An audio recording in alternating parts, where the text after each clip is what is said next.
आज का साउंड देख करके मुझे यही याद आ रहा है, साउंड वाले भैया की बीवी बोलती होंगी कि गावे गावे वो थिएटर चलावे, कि गावे गावे वो थिएटर चलावे, ऑपरेटर मलमा डीजे के सिंक्रो में रुक रहत है कि हमरो मरद भोपा बजावेला। सही बात है, बेचारे रोज तो बिजी रह रहे हैं, कभी वोकल बढ़ा रहे हैं, कभी कम करे, कभी सीटी बजवा रहे हैं, इनको समझ ही नहीं आ रहा है। 32 न पता 36 ऐसे ही घर पे जाते होंगे तो करते होंगे ना जी। गावे गावे वो थिएटर चला, गावे गावे वो थिएटर चला,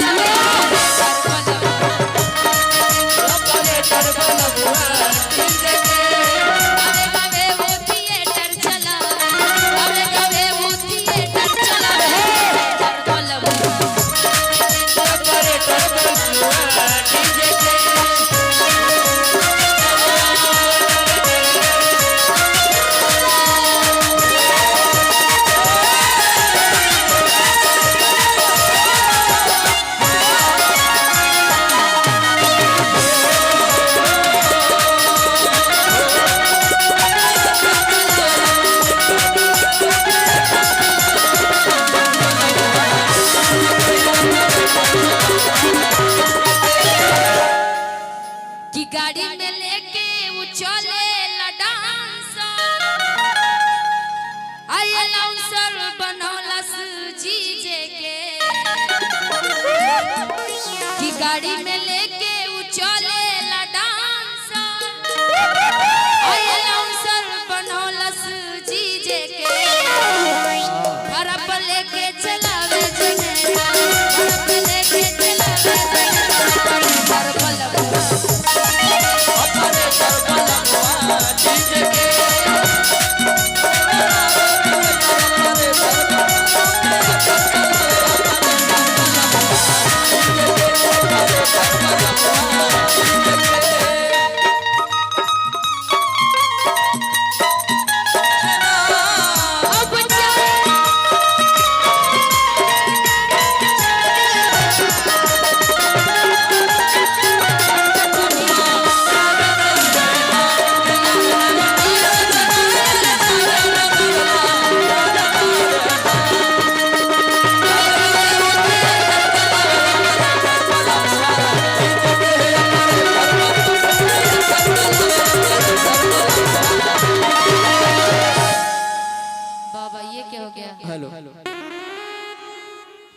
निशा जी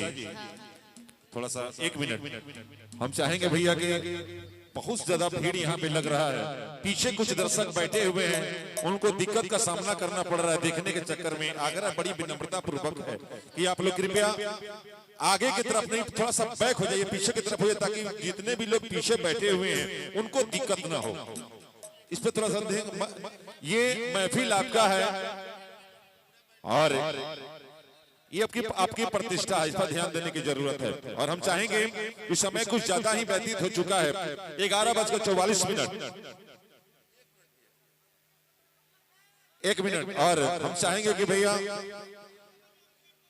धनंजय शर्मा जी 11:15 हो रहे हैं, समय कुछ ज्यादा ही व्यतीत हो चला है, तो हम चाहेंगे कि धनंजय शर्मा जी साथ में और निशा उपाध्याय जी साथ में, दोनों कलाकार एक साथ मिलकर कार्यक्रम का अगर आपके बीच प्रस्तुतिकरण करेंगे तो मुझे और भी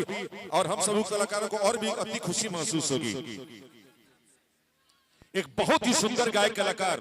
जो बिहार के कोने कोने में भी अपने नाम का परचम आज के डेट में लहरा रहे हैं, नौजवान साथी आप हैं, अपना नाम का इंट्रोडक्शन अपने मुंह से दीजिएगा तो मुझे अच्छा लगेगा। हम गायक कलाकार प्रमोद सिंह राठौर दुगोला के,